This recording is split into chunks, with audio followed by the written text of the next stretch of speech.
Bonjour à chacune et à chacun, Laurent qui vous parle pour Spirit Cookie.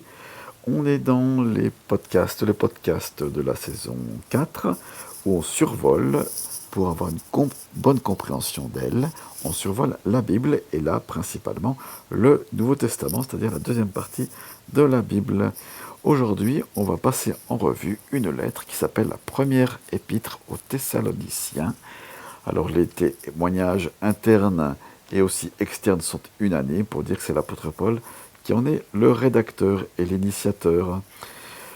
Quand et où cette lettre a-t-elle été écrite? Eh bien, d'après Acte 18, verset 5, Silas et Timothée ont rejoint Paul à Corinthe.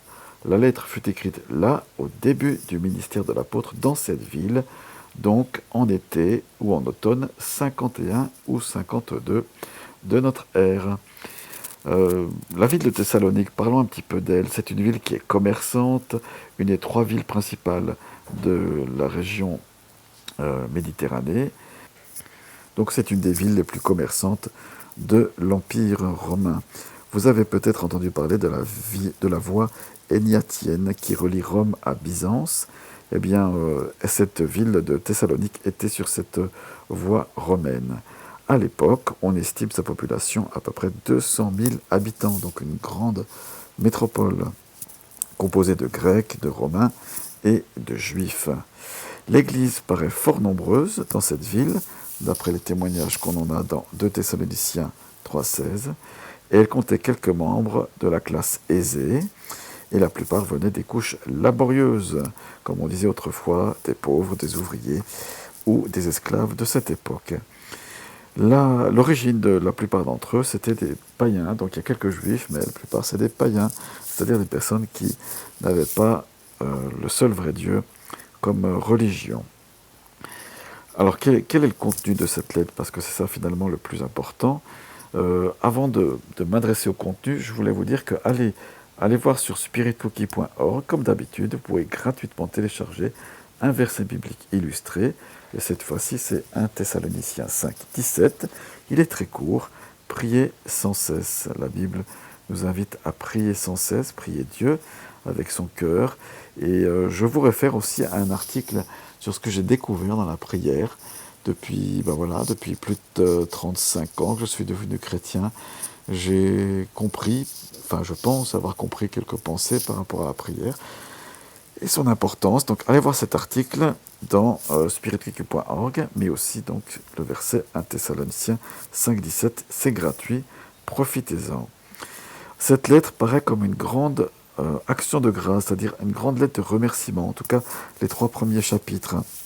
L'apôtre Paul remercie Dieu parce que les jeunes convertis ont tenu bon malgré la persécution qui était du reste prédite et pour avoir accepté l'évangile. Voilà, quand on accepte la bonne nouvelle, la persécution peut s'en suivre. Et ils sont devenus, ces jeunes convertis, des modèles pour tous les chrétiens de l'époque. Au chapitre 2, Paul se défend contre un certain nombre d'accusations qui sont lancées sans doute contre lui par des juifs de Thessalonique, toujours jaloux d'avoir vu leurs prosélytes se tourner vers la foi chrétienne.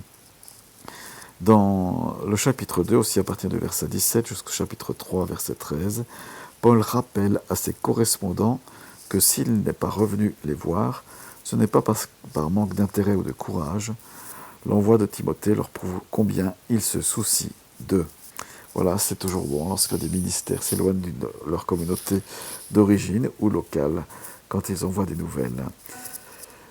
Au chapitre 4, il y a des exhortations, donc des encouragements pour marcher dans la pureté, au niveau de la conduite, du comportement, donc grandir dans l'amour, et puis dans les relations, parce que c'est toujours là que Satan essaie d'attaquer, dans les relations dans l'Église, et l'attitude à l'égard du don de prophétie. Ça, c'est quelque chose de très encourageant, où la Bible nous montre, par ce que Dieu pense de la prophétie, il inspire toujours des prophètes et des prophéties. Et voilà, si par malheur, entre guillemets, une partie de ces prophéties ne serait pas inspirée, n'en rejetons pas pour autant la partie qui est inspirée. Enfin, il appelle les chrétiens à la vigilance et à la prière, et c'est notre verset du jour. Pourquoi avons-nous cette lettre? Eh bien, pour nous encourager, bien sûr, à marcher dans la foi, Mais aussi Paul et Silas ont dû quitter Thessalonique précipitamment. Timothée est sans doute resté là-bas et les a rejoints plus tard à Bérée, la ville de Bérée qui est mentionnée dans Acte 17, verset 14. De Bérée, Paul est obligé de fuir à Athènes, laissant ses 2 compagnons. De là, il leur écrira de venir auprès de lui. Timothée les rejoint et Paul les renvoie à Thessalonique pour prendre des nouvelles de la jeune Église et affermir les frères qui sont persécutés. Et on suppose que pendant ce temps, Silas s'est rendu à Philippe. Après cela, Paul va à Corinthe, où Timothée et Silas le retrouvent. Timothée lui rapporte de bonnes nouvelles de Thessalonique. Les chrétiens tiennent bon. C'est plusieurs versets, notamment le chapitre 1er, verset 3, le verset 6 et 8 du même chapitre, ainsi que le chapitre 4, verset 9. Et il reste attaché à Paul, bien sûr, leur père spirituel. Le premier but de cette lettre est d'exprimer la reconnaissance de l'apôtre en des termes enthousiastes. Et c'est ça qui est intéressant dans cette lettre, parce qu'on voit qu'il y a un enthousiasme, il y a une joie à être chrétien malgré les épreuves. Alors, Paul aussi mentionne quelque chose de spécial par rapport au retour de Jésus-Christ. Ces jeunes convertis qui sont là n'ont pas tout à fait bien compris l'importance de ce message du retour de Jésus-Christ, et certains pensent que les chrétiens morts entre-temps ne participeront pas à ce grand événement, alors que l'Église va rejoindre dans les airs le Christ en son temps. Voilà, il précise les choses. Comme Paul, malgré ses prières insistantes, n'a pu retourner à Thessalonique pour compléter ce qui manque à leur foi, il leur écrit cette lettre afin de leur donner des arguments pour répondre aux détracteurs, de préciser certains points de son enseignement et leur transmettre des exhortations relatives à leurs difficultés. Voilà pour ce qui est de cette lettre aux Thessaloniciens, la première. Semaine prochaine, ça sera la deuxième. Ce que je voulais vous dire aussi à travers cette lettre, c'est une pensée qui est là, c'est que tenez bon, soyez plein de courage, de fermeté. Si vous avez commencé une œuvre ou quelque chose, au nom du Seigneur, soyez ferme, tenez bon, allez jusqu'à la victoire, fixez-vous des objectifs qui soient mesurables, comme on dit, et le Saint-Esprit est avec vous, il est toujours avec vous. Ne cédez pas le découragement, l'accablement ou la défaite, vous tombez dessus, mais tenez bon et tenez ferme. Voilà, c'est un peu le message que je voulais te dire et vous dire au travers de Spirit Cookie. Merci d'écouter ce site. Alors n'hésitez pas à aller sur spiritcookie.org et vous y découvrirez encore plein de choses.